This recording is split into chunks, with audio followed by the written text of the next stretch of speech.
ایک روایت میں آتا جب کوئی شخص جھوٹ بولتا ہے تو اس کے منہ سے بدبو نکلتی ہے. عام لوگ تو نہیں اس کو سونگتے، لیکن اللہ کے فرشتے اس کو سونگتے ہیں اور ایک ایک میل تک رحمت کے فرشتے دور ہٹ جاتے ہیں. اور جھوٹ پر جھوٹ بولا جائے تو پھر اللہ کے فرشتے کتنے دور ہو جائیں گے. تو اپنی زبانوں کو، اپنی لہجوں کو سچائی کا خوگر بنائیں. اخلاقی بگاڑ صرف زبان کا نہیں ہوتا، رویے کا بھی ہوتا ہے.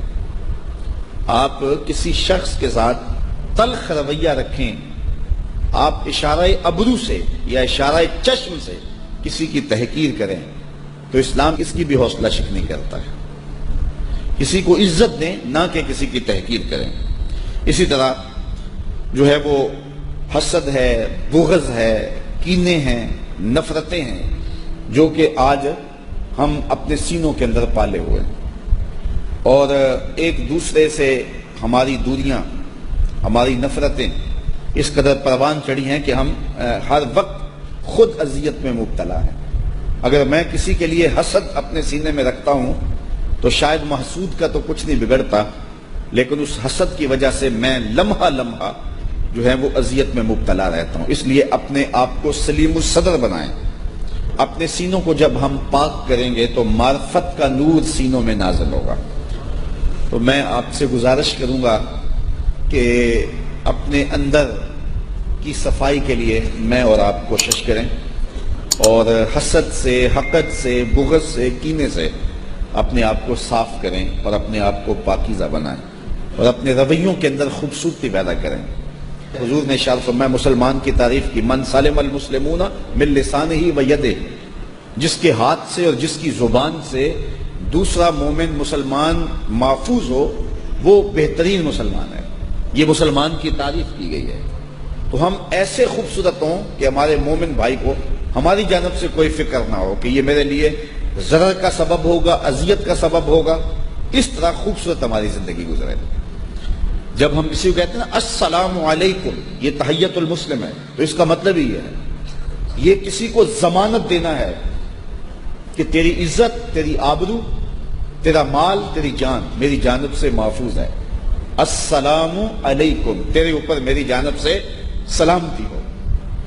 اور وہ جواب میں کیا کہتا ہے؟ وعلیکم السلام. اگر میرے بھائی تو مجھے ضمانت دے رہا ہے تو میری جانب سے بھی بے خوف ہو جاتا. لیکن یہ ہم اگر زبان سے روز 10 مرتبہ ملے اور 10 مرتبہ کہے اور ہمارا مقصد اور ہمارا کام ایک دوسرے کی جڑیں کاٹنا ہو تو پھر ہم اپنے قول کی تردید کر رہے ہیں. تو ہم نے یہ کام کرنا ہے کہ ہم اخلاقیات سیکھنی ہیں اور برے اخلاق سے اپنے آپ کو بچا کے رکھنا ہے. امام بخاری اور امام مسلم نے اپنی اسناد کے ساتھ رسول کریم سے یہ روایت نقل کی ہے. حضور نے ارشاد فرمایا، لا يدخل الجنۃ نمام، جو چغل خور ہے وہ جنت میں داخل نہیں ہوگا. یہ اس کو سزا ملے گی کہ وہ جنت میں داخل نہیں ہوگا. مر النبی صلی اللہ علیہ وسلم بقبرین، حضور 2 قبروں کے قریب سے گزرے. اور ایک روایت کے لفظ ہے بقبرین جدیدین، قبریں بھی نئی نئی بنی ہوئی تھی. حضور جس سواری پہ بیٹھے تھے، جب اس قبرستان کے قریب سے وہ سواری گزری تو وہ بدک گئی. حضور رک گئے اور حضور نے ارشاد فرمایا، انہما لیعذبان، یہ جو قبروں والے ہیں ان کو عذاب ہو رہا ہے، ان دونوں کو عذاب ہو رہا ہے. پھر فرمایا، وما یعذبان فی کبیر، جس کو تم بڑا گناہ سمجھتے ہو کوئی ایسا گناہ نہیں ہے جس کے سبب سے انہیں عذاب ہو رہا ہے. کوئی ڈاکہ نہیں کیا انہوں نے، کوئی چوری نہیں کی، اللہ کے ساتھ انہوں نے کوئی شریک نہیں ٹھہرایا، کوئی انہوں نے انسانی قتل نہیں کیا، کوئی ایسا بڑا جرم نہیں ہے کہ جس کے سبب سے ان کو یہ سزا ہو رہی ہو اور ان کو یہ عذاب ہو رہا ہو. اما احدہما فکان یمشی بالنمیمہ، ایک چغلی کیا کرتا تھا، چغل خور تھا. واما الاخر فکان لا یستنزہ من بولہ، اور دوسرے شخص کا جرم یہ تھا کہ وہ اپنے پیشاب کے چھینٹوں سے بچا نہیں کرتا تھا. ان 2 جرموں کی وجہ سے آج وہ اس سزا میں مبتلا ہے. تو غیبت کرنے سے، چغلی کرنے سے قبر کے اندر عذاب ڈال دیا جاتا ہے، اور دوسرا پیشاب کے چھینٹوں سے جو نہ بچے. حضور نے ارشاد فرمایا، استنزہوا عن البول فإن عامۃ عذاب القبر منہ، پیشاب کے چھینٹوں سے بچا کرو، اس لیے کہ قبر کا عمومی طور پہ عذاب اس سے ہوتا ہے، اور جو شخص 5 گانہ نماز کی عادت نہیں رکھتا وہ پیشاب کے چھینٹوں سے بچ ہی نہیں سکتا۔ تو عذاب قبر جو ہے وہ فرمایا عمومی طور پہ ان 2 چیزوں سے ہوتا ہے، غیبت، چغلی اور پیشاب کے چھینٹوں سے نہ بچنا۔ اب رسول کریم صلی اللہ علیہ وسلم گزرتے ہوئے قبر کے اندر جو ہو رہا تھا اس کو بھی دیکھ رہے ہیں، اور وہ بیماری جس سبب سے لگی تھی رسول اللہ کی نگاہ اس سبب پہ بھی ہے۔ پتہ نہیں لوگوں نے دین سیکھا کہاں سے ہے، دین پڑھا کہاں سے ہے۔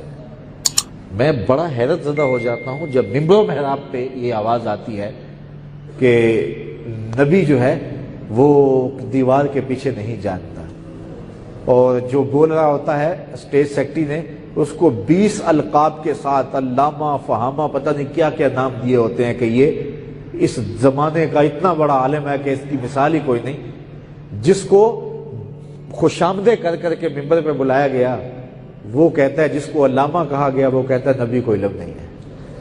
اور میاں بولنا تھا تو اس کو بولتا جو تیری خوشامد کر رہا ہے۔ کس کی خوشامد کر رہا ہے؟ مجھے تو پتہ ہی کسی چیز کا نہیں ہے، لیکن یہ اپنی خوشامدیں سن کر تو بولا نہیں ہے، لیکن کہتا ہے کہ نبی کو نہیں پتہ۔ یار نبی تو نبی رہا، نہامت میں جنگ ہو رہی ہے، 1 مہینے کی مسافت ہے، حضرت عمر خطبہ دے رہے ہیں، اور حضرت ساریہ امیر لشکر پہاڑ کو چھوڑ کے آگے بڑھنے لگے، دشمن پیچھے سے حملہ آور ہو رہا تھا، اور حضرت ساریہ کی توجہ آگے تھی، پیچھے توجہ نہیں تھی۔ حضرت عمر خطبہ دیتے دیتے منبر مسجد نبوی سے بول پڑے، یا ساریہ الجبل، اے ساریہ پہاڑ کو نہیں چھوڑا۔ یہ شان ہے خدمت گاروں کی سرکار کا عالم، یہ تو نبی کے غلاموں کی شان ہے، یہ تو نبی کے در کے نوکروں کی شان ہے۔ تو نبی رہا نا، تو حضور نے فرمایا انہیں عذاب ہو رہا ہے قبر کے اندر، اور پھر عذاب کیوں ہو رہا ہے؟ فرمایا 2 بیماریاں ہیں، ایک چغلی کیا کرتا تھا اور دوسرا پیشاب کے چھینٹوں سے نہیں بچا کرتا تھا۔ ان 2 وجوہات کی بنیاد پہ عذاب ہو رہا ہے۔ مرض بھی بتا دیا کیا ہے، اور مرض کی تشخیص بھی کر دی کہ مرض لگا کیوں تھا، پھر علاج بھی کیا۔ حضور نے ایک شاخ توڑی اور اس کو 2 برابر حصوں میں چیر کے تقسیم کیا، ایک حصہ اس قبر پہ گاڑ دیا، ایک حصہ اس قبر پہ گاڑ دیا۔ کہا جب تک یہ شاخیں ہری رہے گی ان کے عذاب میں تخفیف رہے گی، عذاب ٹلا رہے گا، اللہ کی رحمتیں اترتی رہیں گی۔ چونکہ جو سبز درخت ہے وہ اللہ کی تسبیح بولتا ہے، تو جب تک تسبیح بولتا رہے گا عذاب ٹلا رہے گا۔ یہاں رک کے ایک جملہ کہنا چاہوں گا، اگر قبر پہ لکڑی گاڑ دی جائے تو لکڑی کی تسبیح کرنے سے صاحب قبر کو فائدہ ہوتا ہے، عذاب ٹل جاتا ہے۔ تو اگر سکا پتر کھڑا ہو کے قبر پہ قرآن پڑھے گا، یہ تو کوئی لکڑی بھی جو ہے وہ تسبیح پڑھے تو قبر میں فائدہ ہو جاتا ہے، اور اگر اولاد کھڑی ہو کے قرآن پڑھ رہی